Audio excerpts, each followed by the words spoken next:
when humans talk about failure, some of the main things that might come to mind straight away are like the Hindenburg disaster, battle at Waterloo, invading Russia, at any point in history whatsoever.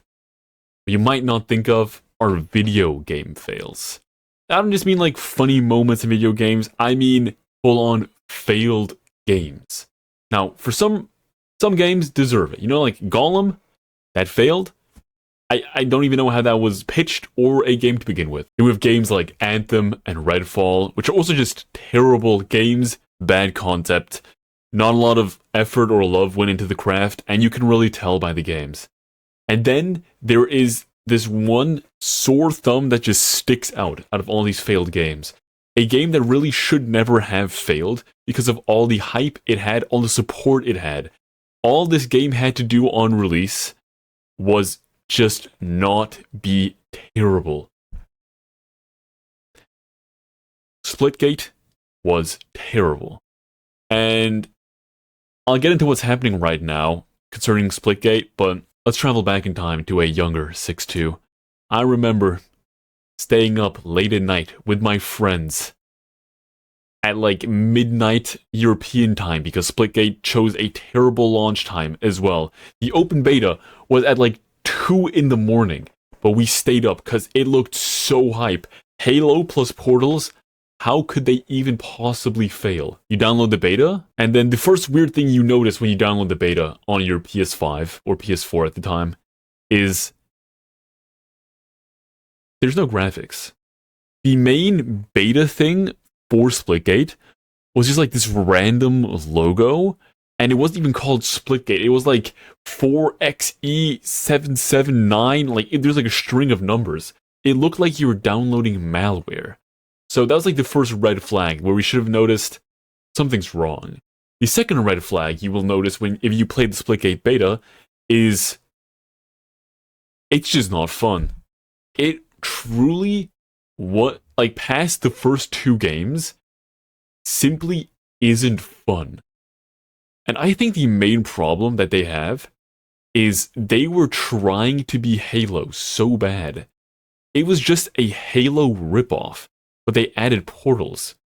There was no gunplay. There was no advancement. There was no... I mean, I guess there was a bit of skill with the portals, but again, this was open beta. And it just wasn't enjoyable to play. There was also a lot of glitches. The gameplay didn't really feel smooth, and these servers were not doing well in the beta either. And it's not just me who says this, although it did affect me deeply because my friends did not trust my recommendations after I recommended Splitgate to them. Everyone else also felt this way because the game immediately plummeted from insane hype beta with like 100,000 people playing, the beta, to it just being zeroed. I'm pretty sure they're shutting the servers off in this December, but it's not for the reason you would think. You would think, oh, it's a failed game, let's shut the servers off. No. After the beta flopped so terribly, and no one was playing in like the later days of the beta, what Splitgate ended up doing is just launching the game anyways. They didn't change anything. They didn't revamp the combat. They didn't add new weapons. They didn't add like customizable things. What they did instead is they added a $140 IRL money, cannot get this any other way, skin bundle to a game that people already weren't enjoying. I don't think it takes Albert Epstein here to really, think this one through. It didn't really end well for them. It failed. Everyone left. The 3 people who were playing that game also didn't buy the bundle because it just looked terrible. And all in all, it flopped. Now, what do you do when you're free to play a game that no one wants to play and no one wants to buy skins on? Flops. Well, what these absolute geniuses thought of is, okay, we're just going to relaunch the game again. So back in 2025, as if I'm not speaking in 2025, in earlier 2025, they relaunched Splitgate again with like, guys, we fixed it up, come back, trust me, it is so good. We fixed all the bugs, gameplay is so smooth now. The new bundles only cost $40 instead of $140. We are a good company. It still sucks. There's no pointa to this story. It's just it just sucked. It's terrible. And what they're doing now is it's like it gets to a point of shamelessness where you can't even really excuse it anymore. Because I kid you not, let me read this from the article itself. So here, the devs admit launch too early and that Splitgate 2 simply wasn't ready. In light of reverting back to beta, a number of staff were laid off as the remaining crew pledged to rework fundamentals like progression, map design, and monetization systems. Again, this was like early 2025. None of that has happened yet. It is still flopping, it is still terrible. And here we go. They plan for an early 2026 revival. How are they going to do that? Well, they aren't. Let me read this so you understand how greedy this is. Servers will be shut down on December 4th.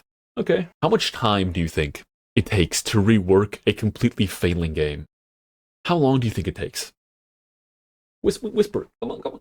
Give me a whisper in my ear. Give me a whisper. All wrong. Anything you could have guessed about how stupid they are, wrong. It's worse. Let me read this, because I almost didn't believe it myself. Servers will be taken down on December 4th to make way for the full relaunch at an undisclosed point that same month. They are giving themselves a deadline of at most 25 days. I cannot do math. 27 days. They are giving themselves a deadline of 27 days to fully rework a game that they have failed to rework twice already over 2 years. And what annoys me isn't that they're doing this, because obviously the company is going to be greedy. What annoys me is that people are still making news about this, still giving people hope that this company isn't corrupt to its core. It just is. Do not play Splitgate. I am warning you, it will not get better. I hope I am wrong. I truly hope Splitgate somehow locks in, hires back everyone they fired this entire year because they failed so miserably, and somehow recode the entire game to get rid of all the flaws, make new game modes, make new progression in 21 days. Because realistically, they're going to have to launch this before Christmas. There's no way they launch this like end of... It doesn't make sense otherwise. You don't launch a game at the end of Christmas. You launch it Christmas Day. So either they do this in 21 days, or they fail. Going on their track record, I put my mortgage on the fact that they're going to fail. Even better, this is also another quote. This time around, however, they're not setting expectations quite as high. That's always something you want to hear when it's completely failing and terrible. Nah, expectations are low. Okay, game CEO Ian Pro... Wow, his name sucks. That's how you tell. That's how you can tell. This CEO, Ian Proulx. This is spelled Proulx. That's how you can tell it's a bad game. If the CEO has a terrible name, it's just doomed to fail. Anyways, I don't know why I'm going so in on this guy. They're hoping to simply put out a great game and then grow it over time. We aren't trying to build a massive hype going into relaunch. Look, I understand that building hype already failed 3 times for them. So, of course, they're going to be like, yeah, you know what? This time, this 3rd time, we're just going to make a good game. You know what? It's like those teammates you have in ranked, where they're failing like terribly the entire game, and they're like, well, actually, I'm gonna lock in now. I'm gonna start playing now. Like, what do you mean? After like 3 years of development and relaunching it like 3 times, this time we're gonna put out a great game and then grow it. You understand that's how games are supposed to work anyways. Like, it's just stupid. It's truly just stupid. I think they're just trying to build hype again, which is so stupid because the finishing sentence of this entire interview is we aren't trying to build a massive hype. But there's nothing else that's happening except them building hype. Oh yeah, I forgot to mention this as well. Not only did they launch it 3 times already, this is going to be the 4th, They also rolled it back into beta once. So they've maybe even launched it 5 times. I'm not sure on the exact amount. But yeah, after they launched it, it was so bad that they put it back into beta. So they de-launched their game. This is even like a relaunch. They're just like, nah, this shit sucks. And they just reworked it. And then they launched it again. And then they launched it again. And now they're launching it again. This time it will be different, guys. Don't worry. Trust the guy with the unpronounceable name. He will surely save you and deliver the best game. Game of the year. Oh my god, I saw this as well, and it was... This is disgusting. This is actually the most disgusting thing in this entire interview. You guys have no idea. This person, if you can even call him a person, had the gall to say this. He says, Splitgate will not be making an appearance at this year's Game Awards. Now, it is presumed he was joking when he said this, but it's not really funny if your game is averaging 10 players a day. You know what I mean? It's just kind of sad. It truly is kind of sad, man. Yeah, again, I've always been convinced that this is good. I really hope another game studio just buys up the game and actually makes a normal game that isn't just a ripoff of Halo. And if that happens, I'd be glad to play it again. But for foreseeable future, if the same studio keeps the game, I'm not touching this shit again. And I advise you to never touch it again. Anyways, I'm not gonna say see ya because Most Critical says that, and I've just noticed that I've been saying that as well sometimes. So I'm gonna say bye bye. Original, truly.